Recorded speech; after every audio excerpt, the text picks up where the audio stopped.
Hello, everyone. Welcome to the September 6th meeting of the Westford Budget Task Force. Following up from yesterday's meeting. There may be a few others that join us, but I think we're in pretty good shape with the two documents. I think Valerie sends out an update to the script, so tried to make it simpler, took a few things out, bolded a few things. No real substantial changes, I don't think. Did anyone have any questions about that? We could bring it up and go over it, but I think it's similar enough to yesterday that we're probably okay. Okay. And Valerie, I know you made a couple changes to the handout. Do you want to just open it up and share and just point to what the changes are, just so everyone can see them? Sure.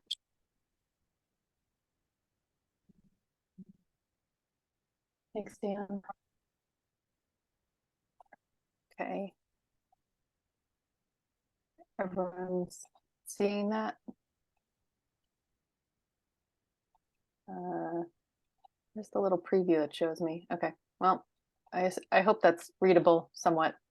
Yeah, it looks good. Some glasses. Okay. Okay, so I checked with Dan about sort of the numbers now, that just to check that the changes we made on the second page didn't radically change like this headline, but we feel good about still using that 6%. The only other change I made on this top part is I did an analysis on, we've talked a little bit about the student enrollment versus town population, or like percentage of school age kids. And the census, if anybody else is remembering, we talked about once the census had a data set for that, but we didn't really trust it because is it just ages 5 to 18? Does it count for charter schools, school choice, whatever? So I did like the estimate and then the town population for the same year, and did the median of all 35 towns and then ours. And I thought that was pretty illustrative data to help orient people for our sort of town profile at the top.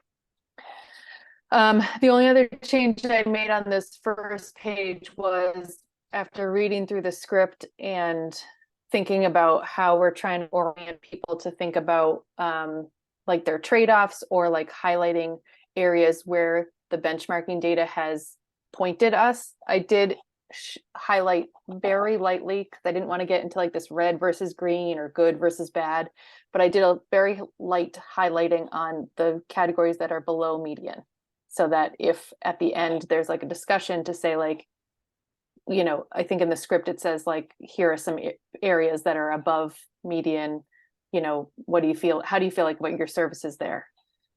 But if anyone has feelings about that, please let me know. And then on the back, I used the numbers from yesterday. I think I put this up at the very end, so this shouldn't be new. But there's the 7.5, the 7.1, and then together that number minus the typical increase will generate a 6 to 8 million shortfall by FY26. Everybody still with me?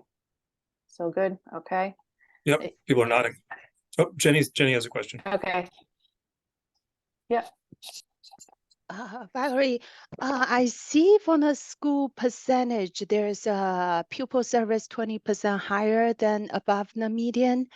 So is that related to the food service we already corrected? It's still that high, even with the food service typo fixed. Oh, okay. So it covers that transportation, food services, medical health. There's a bunch in there, but that is the only category. Yep. Gotcha. Thanks. Thank you. Yeah, no. Okay, so the bubble chart was highlighted with Dan's new numbers. I didn't get any specific feedbacks on the bottom half of this page, so there hasn't been any changes there. Oh, I'm sorry. I was going to change the curbside. You used what, 17%? I think it's 17.8.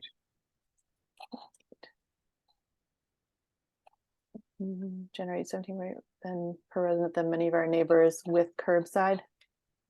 Right. Okay, great. So And I made that library change from yesterday. Anything else? And then the QR codes just go to our, the website, our task force website, and then the other one can go to the feedback form if we want to talk about that after. Jenny, do you still have a question, or is that just your hand? Okay, Christina? Yeah, actually, back to the trash one, it should be per household, not per Oh, resident. sure. Yeah.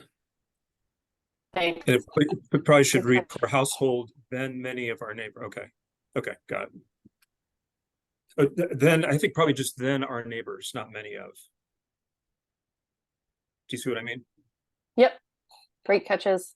My eyes have glazed over on this document many times over.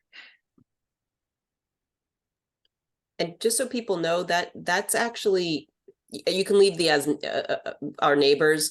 It's actually across the state. Okay.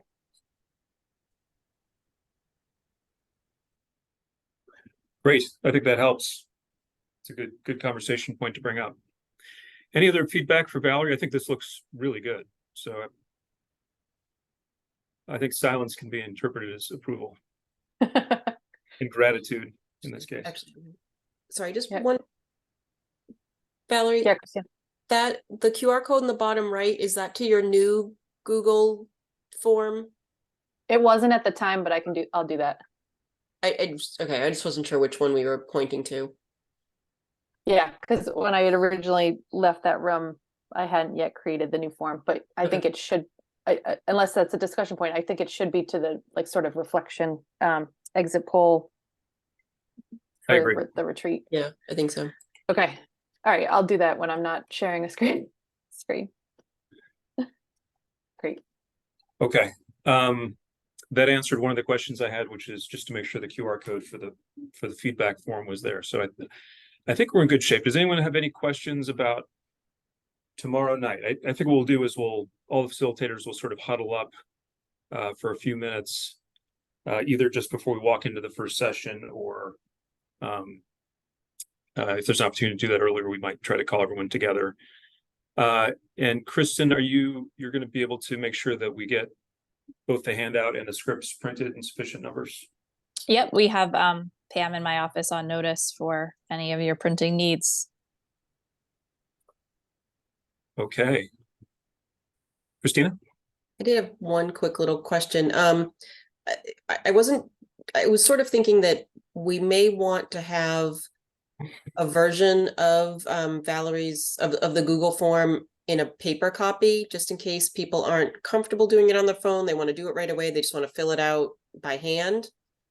Is that something we could get? Just a few. Okay, thanks. Yep. That's a great idea. And Kristen, one other thing that'll be on each table will be just some blank sheets of paper, so our note taker can do the manual old world note taking. Yeah, I think what would be super helpful for me is once we get all these documents together, if everything comes to me in one email with the documents, the number of copies you think you need, and the request for the supplemental paper. We already have pens at all the tables. So if someone could help coordinate that to help me out a little bit, that would be greatly appreciated.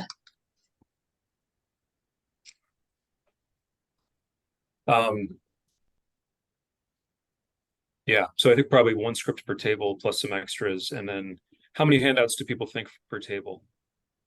Should we have 2 or 3 of the handouts for each table? How many do the tables seat? That could be 8 to 10 people at each table. I would think everybody would want their own to look at while they're discussing it. So I think we probably have to print off probably 300 to 400 of the one-page handouts.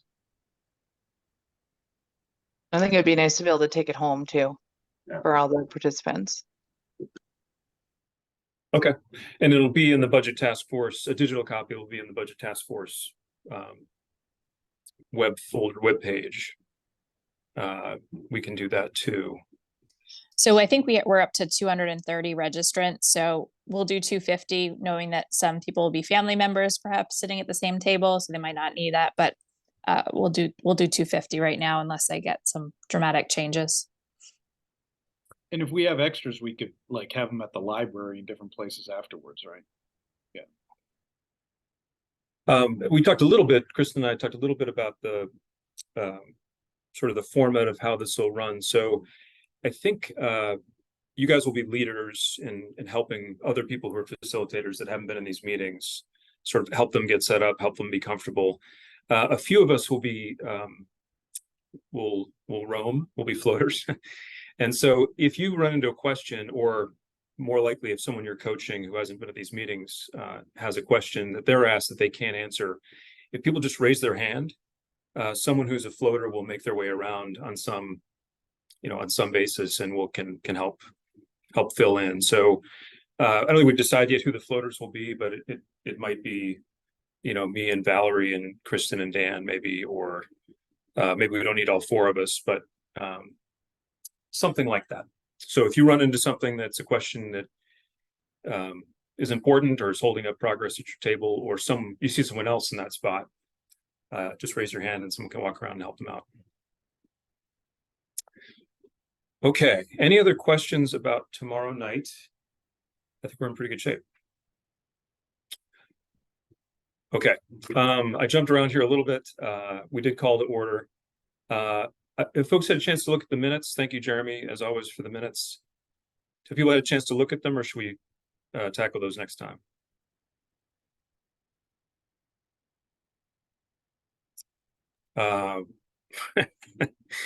I did scan them quickly, but I don't. If others, how about this? Raise your hand if you've had a chance to scan them. No shame if you haven't had a chance to. Okay, why don't we come back and address it next time? Okay, the other thing we're hoping to do today is look a little bit at some of the benchmarking work in a little bit more detail. I know that's very much a work in progress. Chris? Sorry, I do just have one quick question about the budget challenges document. But okay, but I don't know if it needs to, because we're just using that as a resource for tomorrow, but we're not printing those up, right? I mean, because that's 11. That's right. That's right. So on page 7, Dan, when you're talking about the schools, when we're talking about the benchmarking and all the data, we have a sentence there that says that Westford Public Schools has reached an agreement with the teachers union on the contract. It says on a contract that brings the teachers to the average pay level in our benchmark group with the majority of the salary adjustment. The challenge is that the actual ratified contract it brings them closer, but it's not. So I was curious, like, we're kind of like in this state of, one of our challenges is that we need more money to then be able to bring them where they need to go. So I'm not sure. I was kind of curious if there was a group thought about if it would be more accurate to say just bringing them closer to the average, or if even that sentence needs to be in there at all. I don't know. If they're not the average, I would probably say strike it. And if teachers read it, then it could cause some friction. That's my thought, because what we have is, we know that, I mean, there is reopener language that we can make adjustments to the salaries to get them to the average pay if we have the funds to do it. And so I don't want to say that the contract already brings them there. So my initial thought would be whether it needs to be there at all. I don't know if what anybody else thinks about that. Yeah, we should take it out if it's not accurate. Okay, thanks, Chris. Valerie. Yeah, I just wanted to check really quickly before the benchmarking conversation, since we're sort of closing the retreat conversation, if anyone had a chance to look at the Google form and if there was any feedback there. Those couple questions that I typed in. I didn't want to get too specific for people. All of them are listed as not required, and just kind of long form answer. What information did you hear that you'd like to understand in more detail? Are there tools or reports that you would like to see? How can we involve the full community in this discussion? Where do you get your news? How is this info best absorbed? And other reactions you'd like to share? Thumbs up. Yep. Great. Yeah, I took a look at that. Okay. Okay, great. I just wanted to close that out. Thank you. Okay. So I'm not sure the best format to go through some of the benchmarking. I know Valerie, you'd put together a piece with the schools. Christine, I don't know if there's a format that you feel good about reviewing on the municipal side. What makes the most sense? I guess, Valerie, since I know I saw your product, do you want to go ahead and take people through your analysis? Christine, it's up to you. Do you want to go first or, okay. I feel like mine's a little bit longer open-ended, so I wonder if we should get through yours, and then if we have a time crunch, I can just truncate mine, but. It's up to you. It doesn't matter to me. Okay, why don't you then? There's one more thing I want to tweak. Okay. So I'm going to share the Tableau data.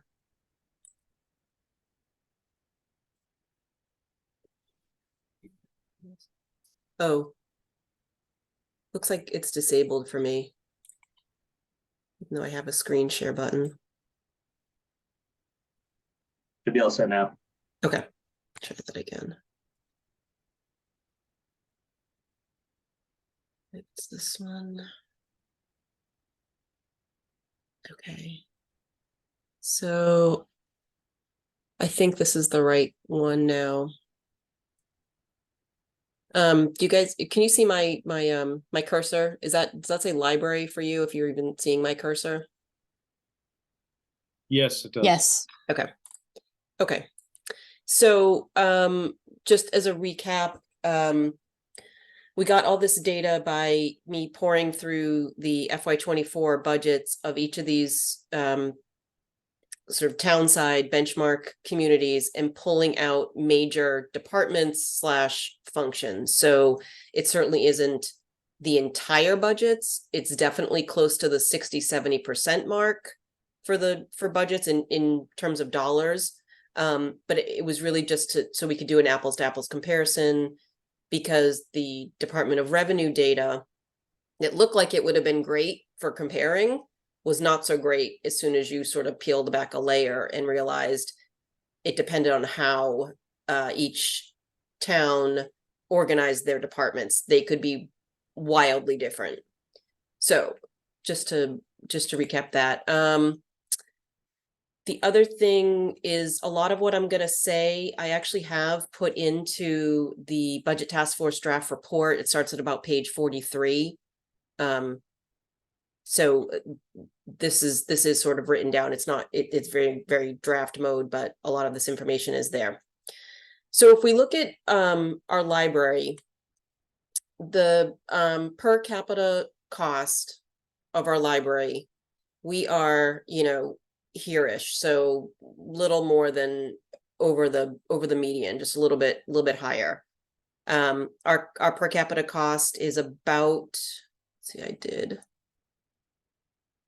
Christina, can I just Sure. want to interrupt you? So Christina's going to show you like library, police, fire, ambulance, health departments. We did not really dig super deep into some administrative type of departments, such as finance or things like that, because we feel like the real heavy hitters were these larger departments. So we've received that question a few times, maybe from some committee members, maybe from the public, but I just wanted to reiterate that again today, that to go into that detail, I think we just blow up, any assumptions that we have. It's really not clear. And I don't think it's that productive for what we have been tasked to do.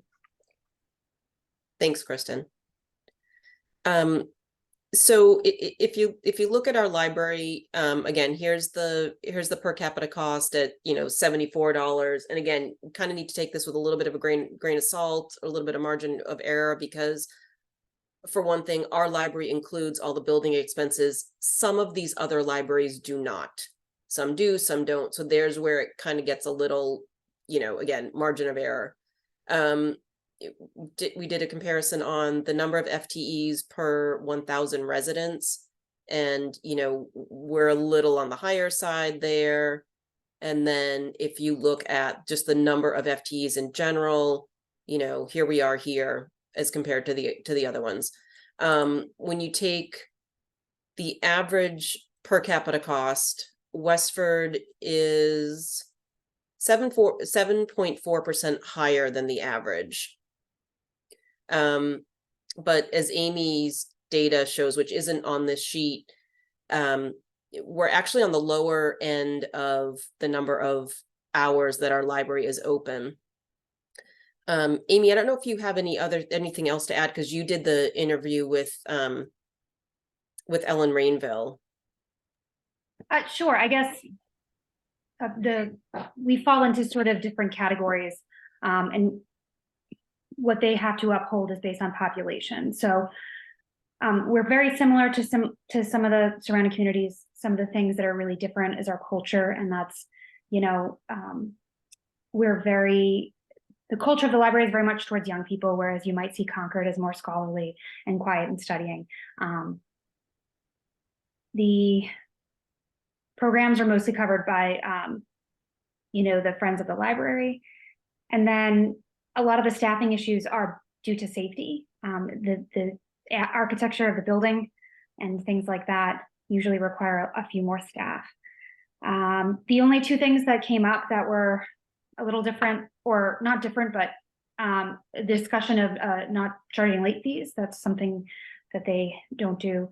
And that the culture of volunteers has not been super successful within that community, whereas some other communities have used volunteers heavily and have had a lot of challenges with that. So those are some of the changes, some of the differences and contrasts. Okay, thanks. Does anyone have any questions? I think if you raise your hand, I can see that. Yep, Shayna. I was just wondering what, from the color coded perspective, I wasn't sure I was understanding like why most of the others are like red, orange, yellow, which would seem like you're really high, and then but then the FTE by thousands, the colors were more reversed, or the per capita, one of the per capita, the colors are more reversed. That could be a Vibu questions. I think I asked the same thing. The quartiles change colors as to what's high, low, and I can't answer that. Yeah, so Christina, like one thing I will request, if you can refresh it, I just remove those box on the top so it will look better. Then yeah, so see the quartiles, the way we created those quartiles is based on now what Christina did. She changed the quartiles according to each areas. But if I don't change it, and if I leave it by the size of the municipality, it might vary. For example, let's say Westford, in terms of per capita cost, we are in the second highest quartile. But if you look from the FTE per population, then I need to find where Westford is. It seems that we are in the third quartile. Means we don't have that many FTE as we might be, as others are having. So the colors are based on each category. I don't have the same color in each area. But what you can do, Christina, instead of showing this into this format, if you will not sort out it by the color and keep it by the population, just if you refresh it, the whole stuff, and let's look into the Westford. Don't change anything here. So Westford is 24,000 in population. If we see, we are in the second quartile from the per capita cost. But if we see from FTE, we are in the third quartile. If we see the total number of FTEs, then also we are in the third quartile. So that's how this is. Yeah, So, no, I totally understand that. It just seemed that like when you had it organized differently, that in one chart, the like highest quartile was dark red, but then in the next one, the highest quartile was that medium red. And I would have thought that the colors of the darkest till, you know. yeah, that is something which I can change it, because these are three different graphs I created separately. So I can change the colors the way we want. Yeah, that's not a challenge. I think they're just trying to make the quartiles consistent across the various charts. We can, the highest are all the same color, and then the second bucket's all the same color, and then the third and then the fourth are all the same color. Will make it easier to read. right. I think you are right. So there is a small mistake in FT 1000 and FT. I will make it quickly. I will do it. Yeah. Okay. Anything else in the library, or should I go on? And I can't see you guys. I've got you. I don't know, like, if it matters, but there are a couple of communities that will fall into that same bucket of requirements that Westford falls in based on their population. So the amount of hours they need to be open, the amount of circulation. So I had pulled all of that information just to see, and sort of in a separate doc, just to see where we lay in the other communities that have the same restrictions as we do. And you can see that by population when they're in this order, but I don't know if that's worth, well, we can talk about that in the report, but. Okay. Yeah, there's definitely some other things going on with the library. But I think we kind of wanted to keep our benchmark communities the same. But I hear what you're saying. All right, I'm gonna move on to recreation. Okay. So recreation is, of course, again, another one that's a little out of whack. First off, the charts that you're seeing are not net costs. Most recreation departments, bring in some sort of fees. And like for Concord and Lexington, they're 100% fee-based. So there's actually zero cost to the town. So they technically shouldn't be here if we were doing net costs. Lexington and Concord would be zero. Also, let's see, Belmont and Burlington also have really huge recreation facilities. I wasn't able to obtain revenue numbers, but my guess is if I could, these would be a lot lower too, which leaves Westford as the highest per capita cost of our benchmarks in this particular area.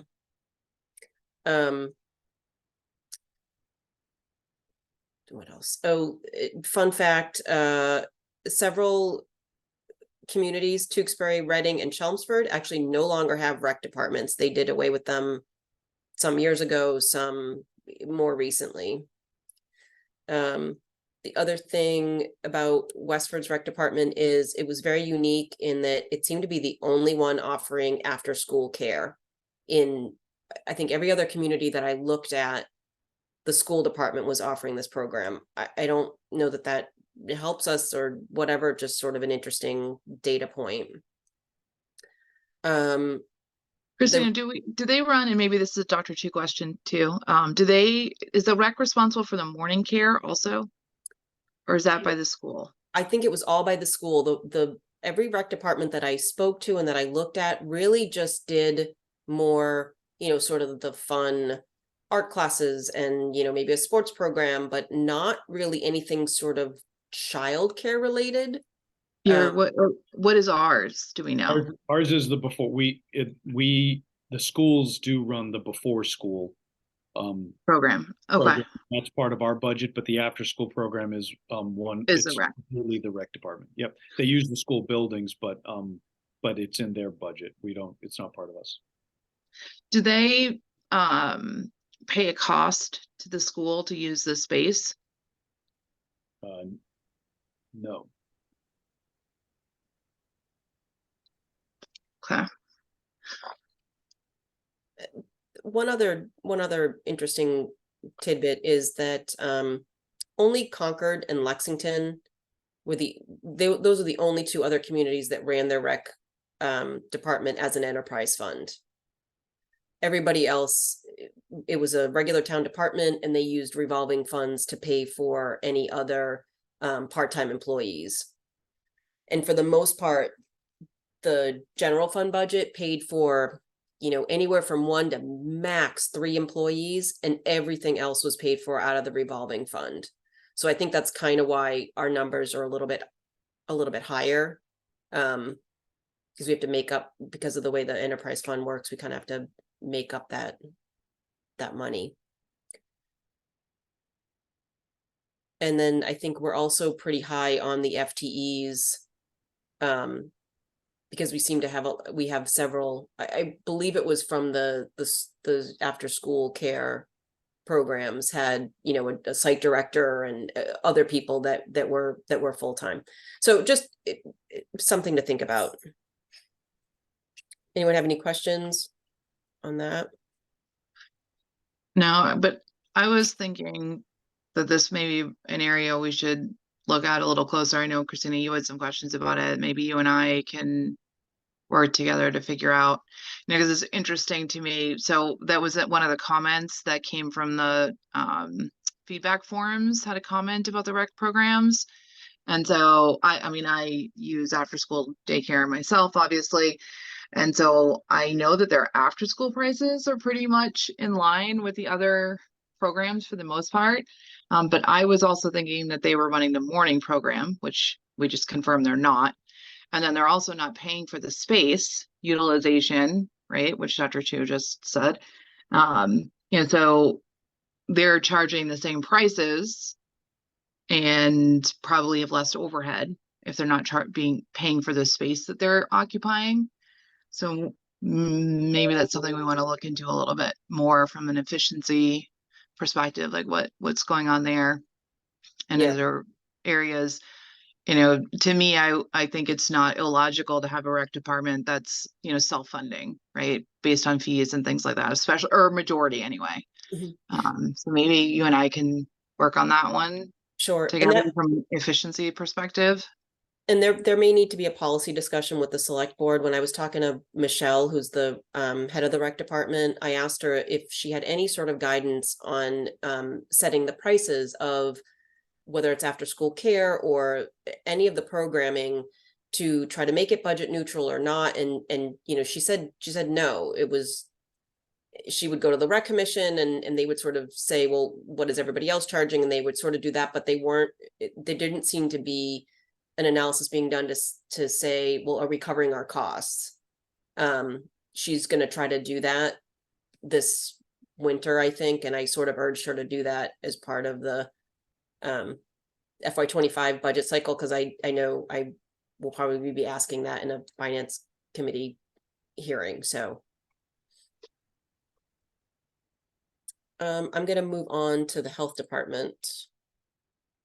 I don't have a specific question, Christina, but I would just, I guess, just highlighting, like Shana said, that there looks like this analysis has led to some questions, right? And I know you did the interviews and stuff, but I'm just trying to think of how to carry this forward into our sort of, when I think about that last chapter or something of the report that has recommendations or carry forward ideas. So Yep, and I have the same question. Like I said, I'm sort of on pause at this moment because I'm not sure where to go after this. I don't know if this is where we sort of hand it off to Kristen and town staff with our questions, or if we're you know, anyway, just next steps.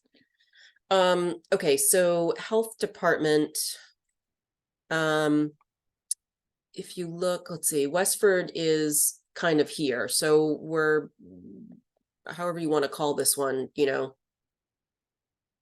we're sort of in the middle-ish, but there's a lot of variation here.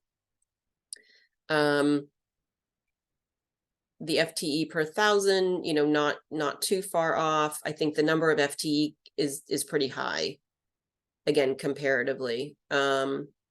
The per capita cost is 11% higher than the average. Our FTE count is a little on the higher end.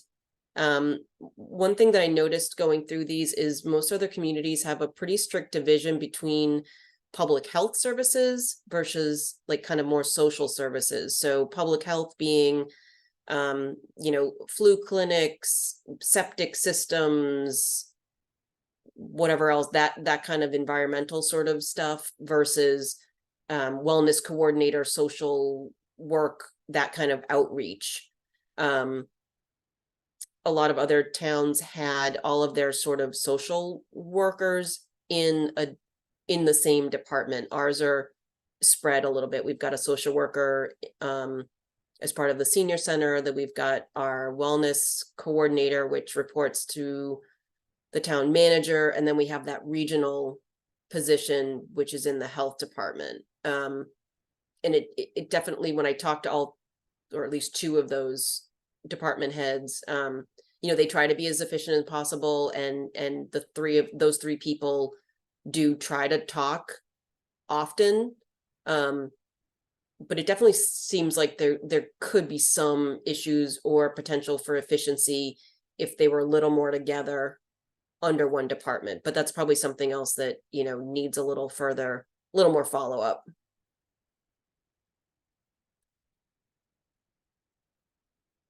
Any other questions on this? Okay. Council on Aging. Yeah, Christine, I not to spend more time there, but it is interesting that there's some that are so low.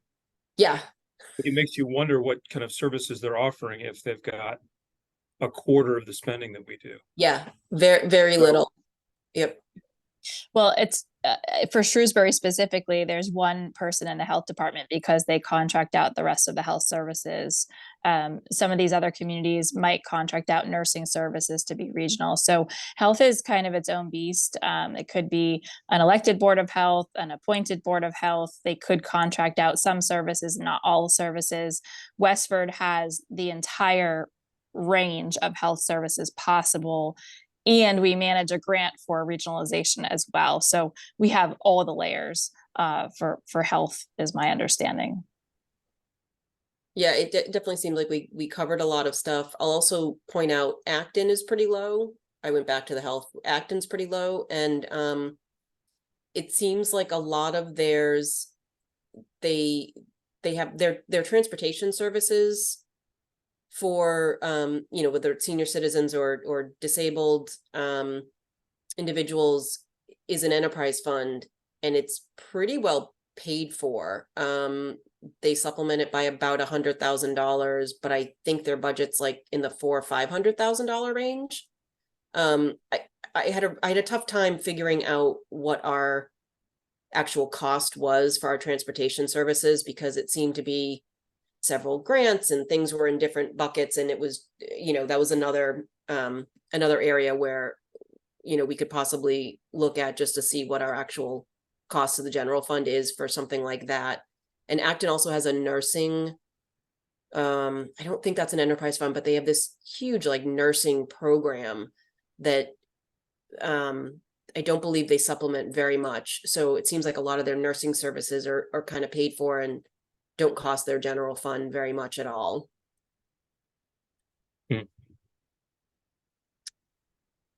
Okay, back to Council on Aging.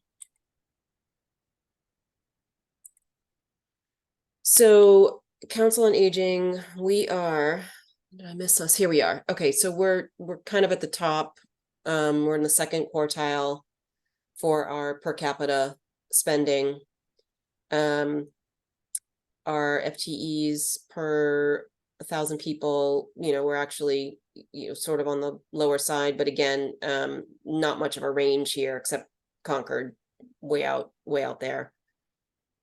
Westford, again, for number of FTEs, you know, probably middle-ish.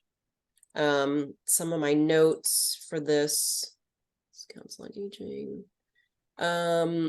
Our spending per resident is relatively high. It's actually almost 30% higher than the average. Another little interesting data point. So if we look at our per capita costs, we're the fourth highest community. Westford's over 65 population, based on the US Census data, is 13% of our population. Lexington and Concord have 20% over 65, and Westwood has 18% over 65. And then, okay, I just noted that, I guess that the transportation cost actually is in the Council of Aging. Because Acton has that transportation enterprise with a minimal subsidy. Shayna?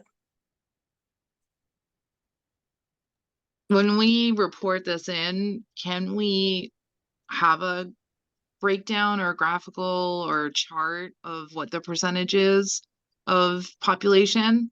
Yep. Because I think I would be interested to know, like we just talked about, the people above us have a higher percentage, right? So it makes sense they spend more money, but are there people below us that spend less money that have a similar size population? Good point. So I don't know if we have all that data yet, but I think that we should include make sure we're including that too, especially if some of the narrative might be that we're overspending here. Yeah. We would want to have some more data to support that. We definitely have that data in the spreadsheet. I just didn't pull it out into, again, I will say it again, that I'm not a graph creator. So I made a few notes in the draft report, but yeah, that would lend itself to another little bar chart or something. It's important to note, and I know Christina already touched upon this when we were talking about community wellness and whatnot. Our social services are primarily in the COA budget, and those social services don't only lend to the age population of 60 and above. It's some help in other age ranges. So we'll want to note that in the report as well. Yeah, or maybe Vivo, this is probably a question for you. In the blue population chart in the left, could there be like a different color inside there or something that was like, you know, the bar was red for 80% and then 20% that would show like what percent of that entire population was in the aged group or whatever the appropriate terminology is. Like maybe it could be embedded into that population chart, perhaps. Yeah, Shana, we can see once we need to put something in the report. I told Christina we will change this graph accordingly. Now, because we want to see this data from multiple dimension. If say we are talking about something where you want to see 25 years or younger age or 65, we will not do it in Tableau, but when we are putting chart, we can do it here. It's easy. Perfect. Yeah. Awesome. I think that would be a good place to do it, where you can already utilize the current chart and just color code it. Yeah, if you had spending per senior, it sounds like Westford would be quite high. And then the next question would be what someone already mentioned, are there services that are booked in here for us that are booked elsewhere for others? Right. Interesting. Yeah, there is some of that stuff that you know, I tried to do my best to make sure that it was at least somewhat apples to apples, and the only things that were sort of outliers might have been building maintenance costs that might have been thrown into our Cameron Senior Center, but were not in another town's budget. Those didn't seem to sway too much, so I didn't go to that level. But there could be things if Jennifer Claro looks at this and says, oh, so and so has this whole other division in here that we have somewhere else, or vice versa. Yeah, that may shift some of the data. Well, it also sounds like that could play into some of the efficiencies that you were just talking about, of social aspects being part of Board of Health versus being looped into this bucket of Council of Aging. Exactly. Okay, so I'm gonna go on to DPW. I'm gonna show the Tableau data for DPW. DPW was one of the worst ones to try to get an apples to apples comparison with, because DPW could include all of your building maintenance for every single building that the town owned, including schools. Sometimes it included vehicle maintenance. It had several enterprise funds. It could have, like, the list of variability in what was in DPW was huge. Steve Cronin actually went through and tried to separate it out for me as well. And so I need to go back and look at that. It may be better to use his data versus the data that I pulled out. But just to give you kind of an idea, I mean, I still think this is relatively close, because I tried to extract all of the sort of superfluous stuff from the other towns, and really just stuck to highway engineering, kind of the basics that we had. So I think we're probably not too far off, but our DPW is pretty efficient, considering, is it shown here? We have really high road miles compared to other towns. And that's not in here, but I do have it in my spreadsheet. We have 175 miles of roadway or something. We're definitely on the higher end, but that would be something that we probably want to show in this area with the DPW. I will say that many other towns, their DPW services either all or most of the town's vehicles, passenger vehicles, police. Some of them did not do the special fire apparatus. They still sent that out because it was a little too specialized, but they did a lot of the routine maintenance, refueling. Yeah, so those kinds of things, which could be one of the areas where, we may be able to get some efficiencies versus, sending a car out to have its oil changed. We could take it up to the DPW. I'm going to go on to police unless. What time is it? All right. I'm actually going to do police. Well, let me go through quickly. So our police, we're a little bit higher, I believe. Again, the police budget has some variability too. Sometimes dispatch is included in there, sometimes it's not. For the most part, I could extract that, and so it's pretty good.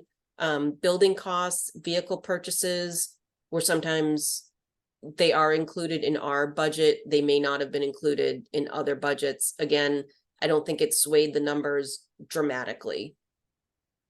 Our police is 8.6% higher than the 8.6% higher than the average.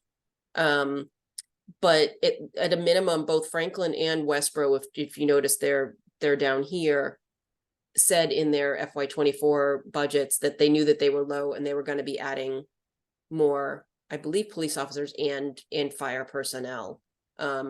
So we just may be more in a steady state situation versus having to try to add on like we were a few years ago. And let's go on to dispatch. We are relatively high. So this is our dispatch, and this is going to be a little empty in certain places because there are some towns that had regional dispatch. Some just shared it with another community. Some it was so embedded in the police budget that I couldn't pull it out without, making some errors. So some of these are going to be, again, not particularly exact, but what I do want to say is the per capita cost, we're in the highest quartile there.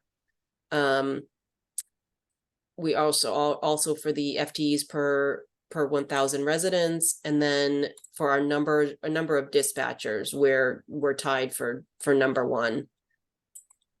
The regionalization or sharing, there might be something to that, but I'm not 100% sure that some of those towns that are actually in a regional dispatch scenario, if they're actually really realizing a significant reduction, except for Franklin, only because there's like 10 towns in their regional dispatch and most of the other towns around them are very small. So I think that was sort of a good deal for them. One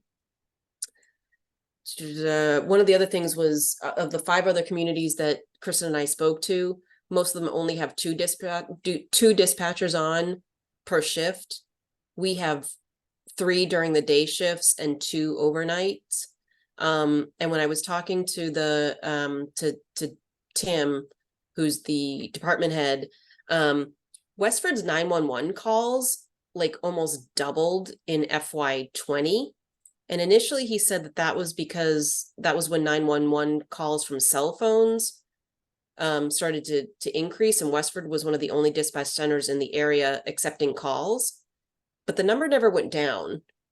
So I'd asked him to if he could look into that in any way to see, you know, are other area towns still doing that, or was there some sort of a something that was directing more 911 cell phone calls to Westford versus spreading it out? Because he said that they did get calls from sort of far away where you wouldn't really expect to be getting them. The other kind of interesting thing was Westford Dispatch handles over 50,000 calls per year on the business line. So this is non-emergency calls, which seemed really high to me. And again, I had asked Tim if he could find out what some of the other, what the numbers were for the other towns, but I haven't heard back from him. That's wild. And I would love to be able to put that number into context with anyone else's call volume. Yeah. He does say that sometimes they get calls for directions. I don't know if that's common, but fire, I'm going to go through really quickly. So fire and ambulance really go together. Not in our budget, but in a lot of other towns' budgets. If you notice, our fire budget, you know, we're kind of on the lower end. Same with the FTEs, and where are the FTEs over here? We're low, but I think that's because we kind of split it with our ambulance service. So if, and the total hypothetical, you know, if we were to do away with ambulance service, which some towns don't have in-house ambulance, we probably wouldn't realize as much savings as it would look like in the budget, because we would have to still employ some of those FTEs that are sort of assigned to the ambulance enterprise. We would have to bring them into fire to take care of our needs. So we would bump up, you know, more to the average here. And ambulance. Okay. Let me go on to ambulance. There's going to be a lot of holes here because a lot of towns do not have their own in-house ambulance, or this was one that was really deeply embedded, and I sometimes could not extract what their ambulance cost was at all, because it was just so integrated with their fire department that there wasn't much that I could do to pull that out. So I have a little note to myself here that these charts are really not very helpful. Many communities use private ambulance service, which costs them nothing to their taxpayers. They include Chelmsford, Dracut, Shrewsbury, Stoneham, and Wellesley. There are several towns that have a lot higher ambulance revenue compared to Westford. So Westford's FY24 ambulance revenue is estimated to be $900,000. In comparison, Andover is estimating 1.7 million, Franklin 2.2 million, Tewksbury 1.6 million, Westboro 1.6 million. And Andover is actually expecting their ambulance revenue to offset additional multiple new positions in public safety. Shayna was kind of working on this too, and as far as our ambulance revenue and our fees, and well, I'll let you kind of took that. I'll let you take that one, Shayna, if you want to add something. Yeah, we worked closely with Chief Targ just to look at the ambulance fees. They had thought that they had kind of done an assessment recently, but when we prodded a little bit and tried to open it up to just some of the benchmarking communities versus just the local adjacent communities, that definitely gave us some more data to look at. We were definitely low in all of our categories, like below the average for ambulance fees. And so as a result of the conversation, Chief Targ is on the select board's agenda, I believe. Kristen, you can confirm this for the 15th meeting to talk about increasing the ambulance fees. I'm still trying to quite wrap my head around what that means from a revenue perspective. I think Dan, Chief Targ was working with you about that. Trying to figure out, it looks like it's in the area of like 125K from what I could tell. We might be able to expect from the increase. to the fees, but I was still trying to work that out. I thought it might be a little higher when I originally did some math, but that was kind of a result of having these conversations that I think was a positive end result for the task force, was just bringing that awareness to them and making some of that change. He also wrote up for Christina and I a pretty, I think, strong argument against the privatization of the ambulances and why that's not working in some of the communities. So that was great that he gave us some information there as to, sure, you have no costs, but here are all the trade-offs that we could include in our write-ups. I think, to the other point Christina made, it seems pretty clear that there's a duplication of people because they're operating both as EMTs and as firefighters. So privatizing our ambulances doesn't really impact the budget the same way you might think on paper. And then there's a lot of obviously negative consequences. So those are things that we can include in our report for everyone to look at. Yeah, and just anybody who's interested, it's September 12th, which is next Tuesday, will be the select board meeting where Chief Targ will be in to discuss that. Okay, and then when we talked to Franklin Westboro, both of them said that their fire departments really prioritized the paperwork and the policies to make sure that they were collecting the maximum possible. I don't know what our collection rate is, but again, that's something that, maybe needs a little more digging into. I'm going to go quickly just to trash and recycling. So Westford, on a per capita basis, is kind of on the lower end right now at about $88 per resident. Quick calculation with the new contract, I think we're going to be in the low hundreds. So we're gonna jump up here. 14 out of the 22 communities that I looked at have either limits on trash of 2 barrels or less, so the 64 gallons or less, and or they charge their residents a fee, whether that's a per bag fee, a yearly fee, some kind of fee. Concord and Shrewsbury residents pay for all of their trash that they put out at the curb. Concord has that allows Concord to have a zero cost in their budget for trash. All of everything gets paid for from the residents. And I think Shrewsbury reduces theirs by 50%. And we went over the per ton. Okay. I think that's about all on. I'm going to stop sharing this on the charts. I think I mentioned a couple of the other efficiencies that we kind of came across either going through the budgets or talking to other other towns. And a lot of it was, pooling together all of the vehicle maintenance in like a fleet maintenance division, or grabbing all of building maintenance, including sometimes custodial, repairs, and sometimes even utilities into one like public facilities department, so that those experts are handling the buildings and able to make efficiencies there.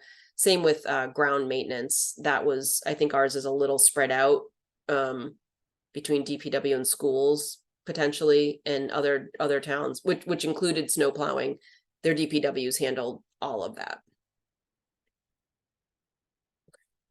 So I think that concludes which I thought would be shorter than that, but that was really helpful, and that's going to fold into the Finance Committee budget review process really well. Just it's a whole new perspective that we've never had before. Right.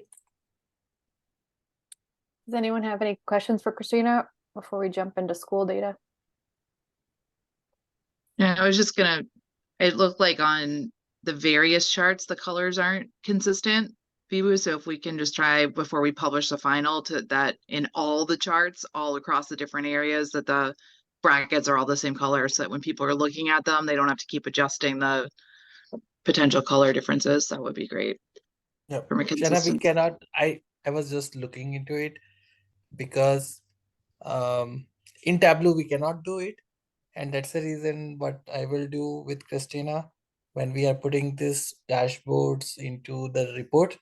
We will ensure the colors are consistent. So that's something I will take care of. Okay. Okay, I guess I'll jump right in to try and get through. Oh,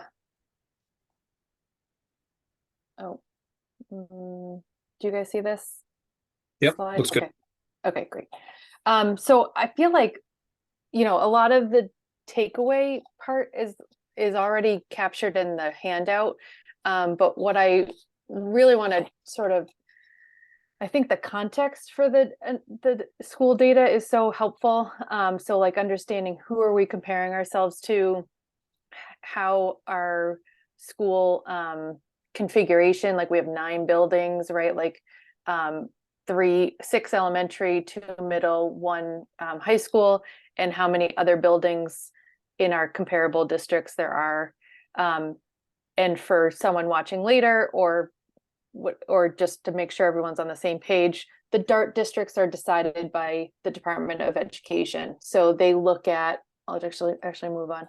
They look at student populations and try to group districts by the same students that you're servicing. So they look at low income percentage, students with disabilities, English language learners, and total enrollment, and your like grade levels to kind of group you.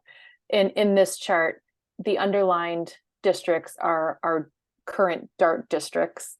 The ones without the underline is a new Westford practice that we learned was an industry practice for sort of negotiations and any kind of benchmarking, to not just include your DART districts, because those can change based on who shows up for your student demographics, but to also include which districts you are geographically adjacent to. So you might hear me say DART plus adjacent, and that's just shorthand for all of these districts that we now consider as our ongoing benchmark. And if we did this again in like 2 years, some of the DART districts could change, but that adjacent part of it helps to try to keep a lot of that stable. So, okay, so then right, DESE is only looking at who shows up to service for schools, right? So one thing that I just kept thinking about was like, well, all those communities have a different means to pay. They have a different makeup of their community. And so this is just a snapshot of sort of this data I was collecting to try to look at how does our community compare to our districts. We're much larger in our land area. Oh, I guess I didn't finish my thought there. Oh, that was higher percentage of school enrollment versus population. So you can see in the second column, Westford has 19.3% of our town population is attending our Westford Public Schools, and the median for that data set is 15.8% from this category of districts. So we are pretty high for that. I was comparing our single family tax bill. This may all be familiar from the handout if you've looked at it, but we're pretty close to median for that. We're pretty close to median for the income per capita. As Christina was saying, our road miles are higher, and our single home family value is a little bit lower than the median. So DESE does a lot of breakdowns for how schools are funded. And I don't want to get into the weeds of this foundation budget, net school spending. The takeaway on this slide is the fourth column, which is a percentage. So what you're looking at is basically the 100% is what you're required to spend. The state says, here's what you have to spend on educating these students that are in front of you based on their needs, based on their ages. And the 2 digits after that, or any amount over the 100% is what a district is spending over that. So whereas I think the state average is 29% over this foundation, this required budget, and Westford is 36% over. But as you can see, even in this DART district where we're constantly comparing ourselves to, we're lumped in with Wellesley that's spending 77% over, or Concord and Carlisle that are spending double what they are being asked to by the state. So it's just a little sort of sobering reminder or grounding, right? That like we're educating students that have a similar demographics as these other districts, with a different set of means from districts. Okay, so this is again straight from the takeout, but I just wanted to have this all in one place. And you guys, as the task force, we've talked about this before a couple meetings ago, which was how to answer this question that keeps coming up about what percentage of the town budget is going to the schools.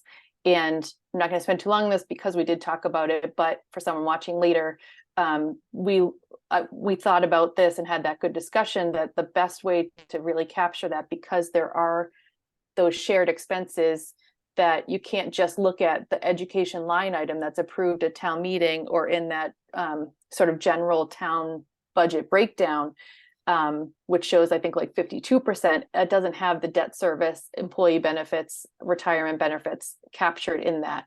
So Department of Education actually regulates what gets reported out in the end of year reporting, that sort of skips all of Christina's manual collection and apples to apples effort, and sort of helps me get there a lot faster from the school's point of view. So we can trust that they have captured all of those nuances a little bit better. And I just took those numbers straight from DESE and compared them to the corresponding towns' total expenditures for that year. And you can see that Westford in that year, 2022, which is not on the slide, 68% of Westford's funding was used towards the schools. The median for our group here is 62%. Christina. I think you said this, but does this number from DESE, does that include debt service as well? No. Okay.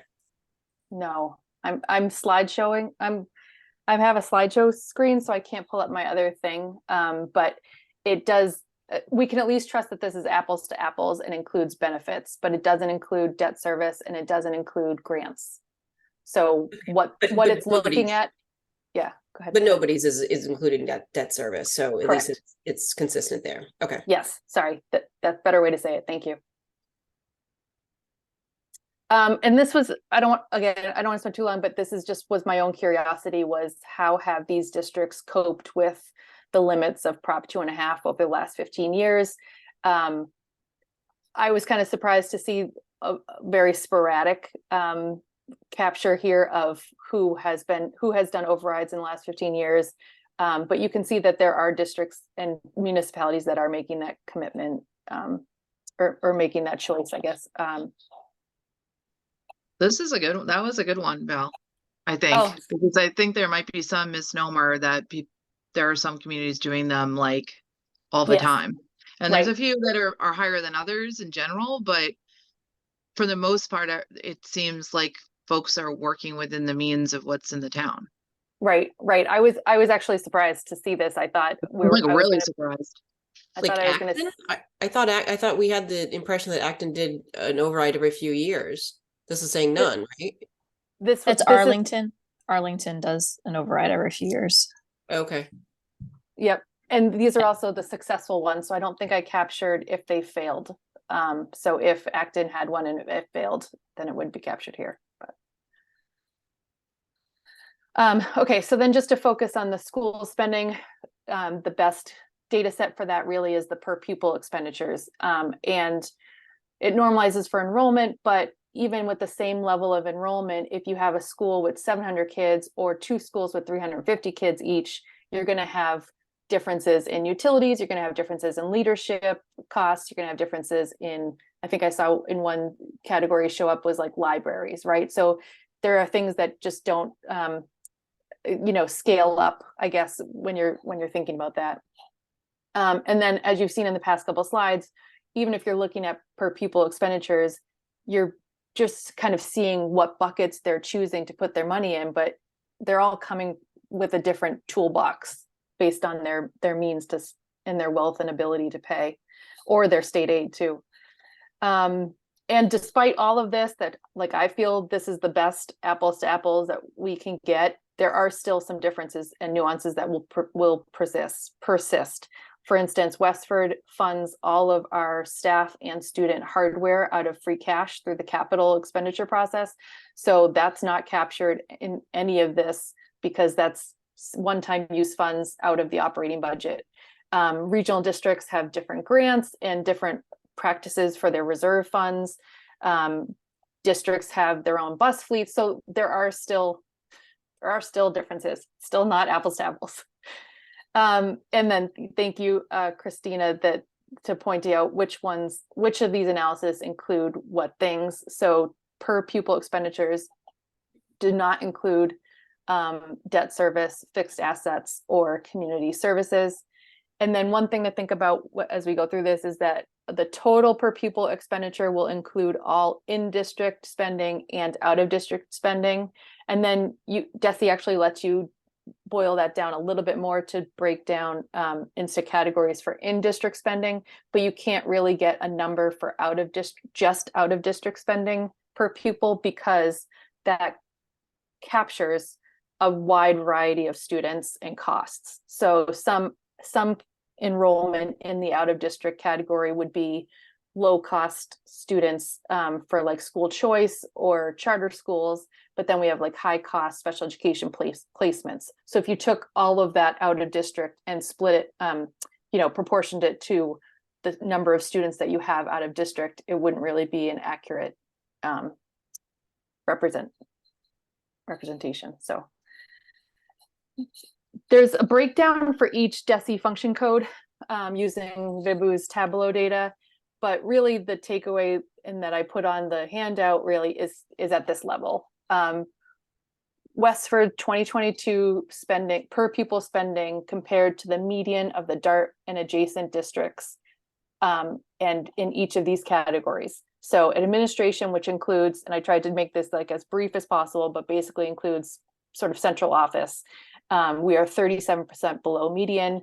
Instructional leadership, which is like principals, department heads, that's 5% below median. Teachers, which is all instructional salaries and stipends, that's 2% below median. Other teaching services, which is like OT, PT, speech, substitutes, paraprofessionals, that's 7% below median.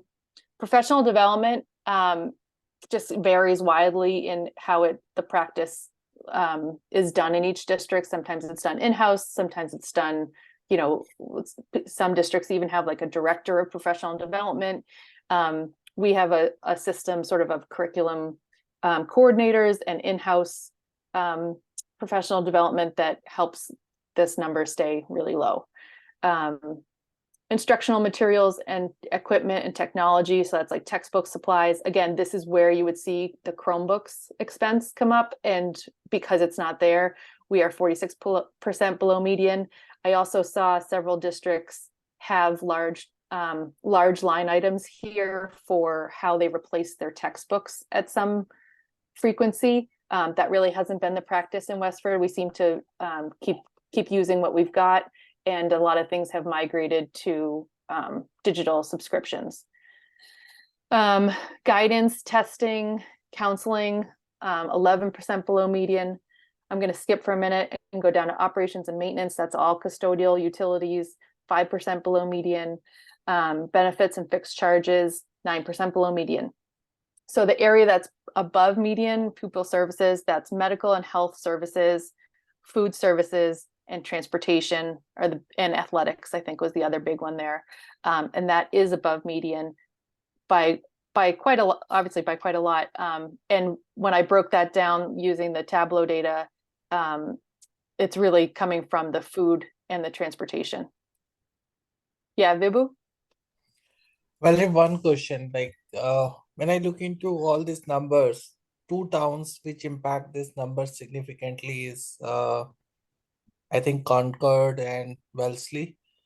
If we just remove those two towns, we might be above median in many categories. Is that Okay. something you guys want to consider? Because those are like outliers town. High per capita income, they are spending more than 25,000 per kid. I guess I'd be open to that discussion.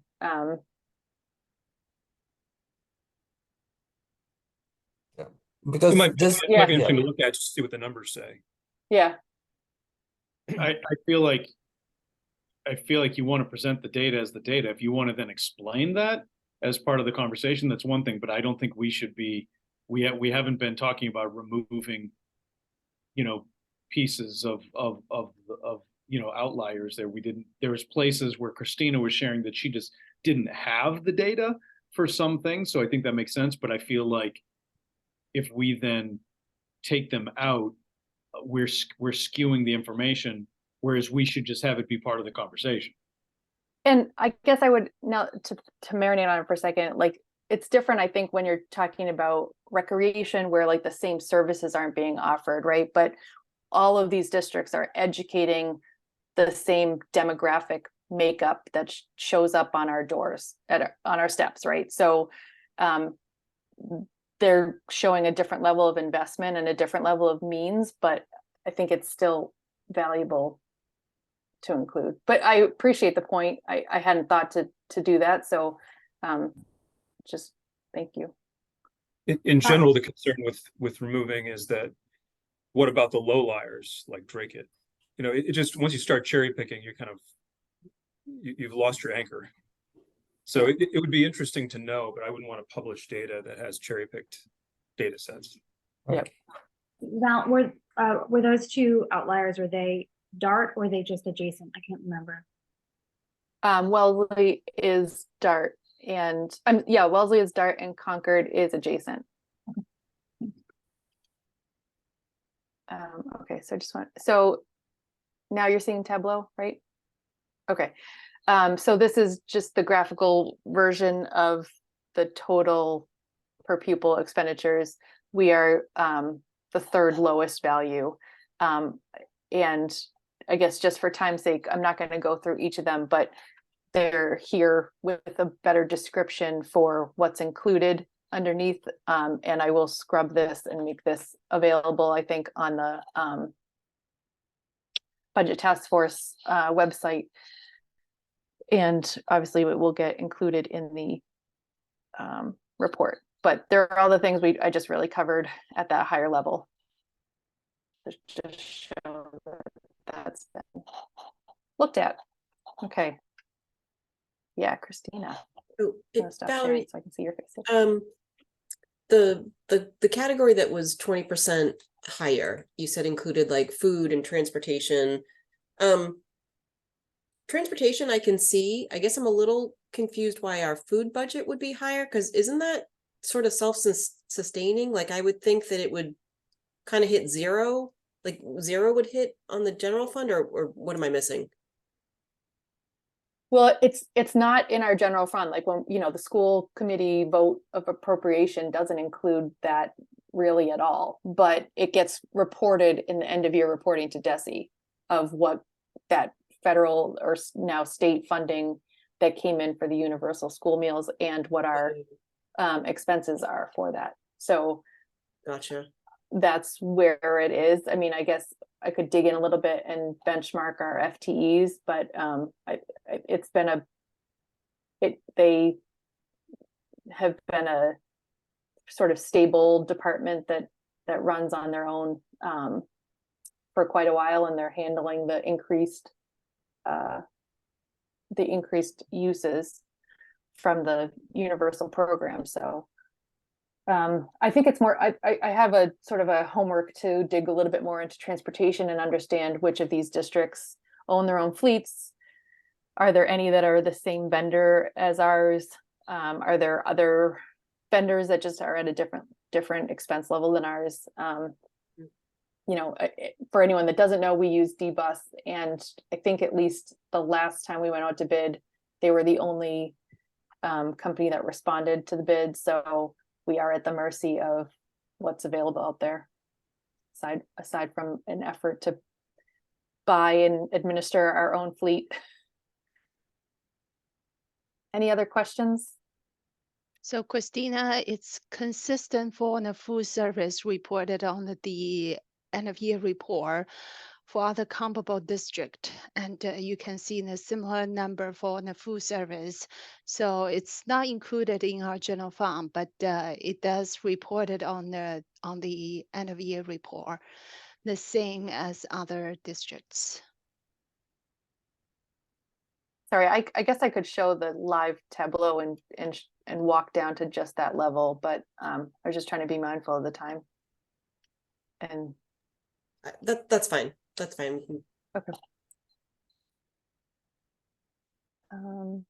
Looks like we lost Tom for a minute. Does anybody have any other questions on school data? Does that all sort of jive with what you're all picking up from the handout and everything? Good. Give enough context for that. You've done an excellent job diving in and creating all that. So I really appreciate that. And it's been helpful. We've used that data. We've shared it with our leadership team. We've looked at it even in kind of creating in sharing it with in some conversations so that people are aware that all of these comparisons exist so that we can dive deep into it. So I think you've just done a great job and made it make sense. So thank you. I had to step away for a second, but I'm back, and I got a chance to review this with Valerie earlier. So agree that it's really, really helpful, and it ties together some interesting stuff. Like if we're, I think, allocating at least a reasonable amount of money from the resources that we have, how is it that our per pupil spending is on such a low end? And it's partly because we've got more students to educate per average resident than really almost any of the other communities that we have. So it all makes sense. So hopefully we'll be able to educate the community a little bit on this. Maybe just a few seconds on what's next. So we will have an outstanding session tomorrow. We'll get together in our next meeting and sort of recap what we've learned and see where there's areas that we communicated more effectively or less effectively, or had more input or less input. And then we're going to move into sort of document prep. So you may recall around October 1st is our deadline. We're going to look for a date that we can have all the boards meet together. Excuse me, all the convening boards. So the finance committee, school committee, and select board to present this. We'll want to make sure that we get them the report a good amount of time before we actually have the session, because we're only gonna be able to cover a small part. I mean, the report now is a lot of pages, so we're not gonna be able to cover everything in there. So we're gonna want to make sure people have a good, week or 10 days to go through and absorb what's there before we have our session. And then we'll get additional guidance on what the boards would like us to do next. I sort of imagine that a good part of this will get handed over into the budgeting process, but there may still be an interest in further exploring some of the either new revenue opportunities or efficiency gain opportunities. So we may end up with sort of a punch list walking out of that presentation of, here's 6 things that we'd like to dig deeper on, and we think it fits within the scope of what this committee is doing. And then from there, we'll take some guidance from the boards about what role or participation they would like us to have in the public dialogue to follow. So there will be some, I'm sure, public dialogue about what we've learned and how we want to wade through the trade-offs in front of us. The boards may come back and ask the budget task force to present, parts of it or a summary of it, or if they're going to reference the work that this committee's done, then they may ask this committee to come back and help, share it or present it. So I think our plates are full for the next week with the session tomorrow, and then kind of absorbing what we've learned. Probably in the next meeting after we do that, we'll sort of assign leads in going back through the document and sort of editing it all into one cohesive whole. There's a lot of good information in there, but it does read a little bit like what it is, sort of a cut and paste from a whole bunch of different things. Any questions, I guess, really about anything. It could be about tomorrow. It could be about what's next for the committee. Areas of work that you think maybe we are still in front of us, maybe we haven't talked about. Shanna?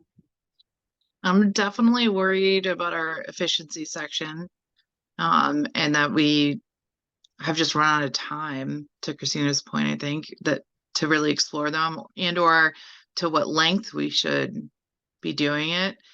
And then just being able to take some of those graphical depictions that both Val and Christina and Vibu have all put together and figure out how to translate that into like an analysis portion. So that's giving me some anxiety at the moment because I feel like our deadline is looming around the corner at this point.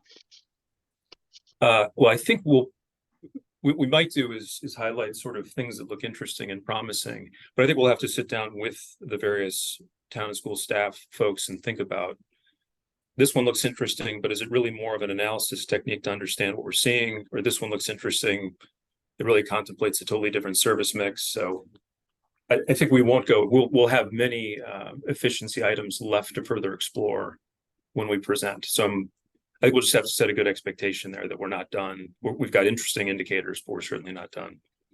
As far as producing the data and document, I think if we feel like we have the data, you're right, it's a big production task, but that's probably something we'll have to tackle and try to get in the best form we can by the time we present.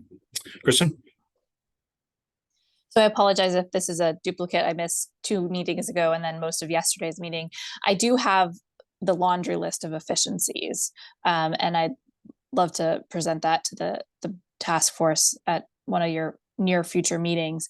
I think what we are going to struggle with is providing a cost savings or a personnel savings associated with each of those efficiencies in the timeline that we have. So we do have that list of potential efficiencies based upon the discussions we've had with staff, department heads, boards and commissions, and our kind of benchmark communities. But it is the legwork of, okay, what do we want to actually pursue and what are we going to get out of it, that I think we need to be very clear about in our report. Okay, maybe that's the agenda for our next meeting then, is to review what we've learned and heard, assign responsibilities for kind of editing and bringing the document together, and then deciding who's going to sort of workshop the efficiency piece, both to be realistic about what we can present when we're presenting this, and also deciding what looks promising enough to invest the work in going to the next level. Okay. Anything else, Chris? Did we said like what time we wanted everybody to be there tomorrow night? Did we establish that? Kristen, what time are we kicking off, and what time does the session go live? Yeah, so registration starts at 5. We anticipate people will show up before 5, probably 4:45 or so. So if your schedule allows you to get there between 4:30 and 4:45, I think that would be great. Tom and I will be doing some opening remarks. We think around the 5:15 time block. We don't know what the attendance will be. You know, people have registered over almost 250 people. The heat is going to be an issue tomorrow. So maybe our seniors or people with aversions to heat might not be present. But I would say if between 4:30 and 4:45, so we can just gather and make sure we know who's doing what, who's at what table, because there will be people filtering in probably in a very fast pace between 10 till 5 and 5:15. And Kristen, are people getting dinner first, or are they getting dinner in between the sessions? I'm trying to remember how the logistics. So it's going to be kind of dismissal by table during the conversation. So we want to give people a good 30 minutes to start those conversations, dismiss them by table for dinner. They can return back to their table, finish those conversations, and then we'll flip-flop the facilitators at a certain point in time. Got it. So we'll go live with our session around 5:30 or so. I would anticipate that, yes. Okay.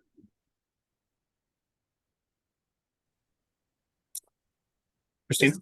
Just a quick question. So, Kristen, you'd said the facilitators would flip flop. I assume the facilitators are moving and the attendees are not. Like they're staying at their tables. Right. And Yep, okay. That's our vision, is that we would flip flop with the McMac facilitators halfway through, and people would stay at their tables. So it's not a mad rush of people circulating around and then nobody sits and then we lose kind of control. So is McMac also doing a small table discussion similar to ours? Yes. Okay. Yes.